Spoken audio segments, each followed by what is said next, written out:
ब्रेकनंतर बुलेटिनमध्ये पुन्हा एकदा स्वागत। आताची एक मोठी बातमी, शक्तीपीठ महामार्गाच्या भूसंपादनाला मंत्रिमंडळाच्या बैठकीमध्ये मान्यता देण्यात आली आहे।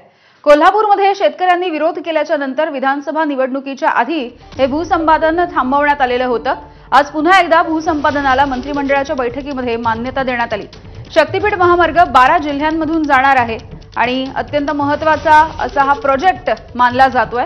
त्यामुळे आजच्या मंत्रिमंडळाच्या बैठकीमध्ये या शक्तीपीठ महामार्गाच्या भूसंपादनाला मान्यता देण्यात आलेली आहे। राजू सोनावणे आमचे प्रतिनिधी आपल्याला माहिती देतील। राजू,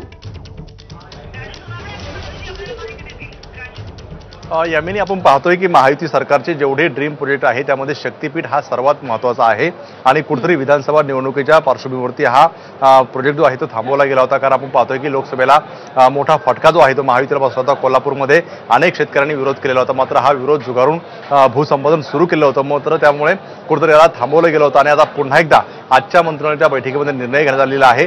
भूसंपादनाला परवानगी दिलेली आहे, त्यामुळे आता शक्तीपीठ महामार्गाचा मार्ग जो आहे तो मोकळा झालेला आपल्याला पाहायला मिळतोय।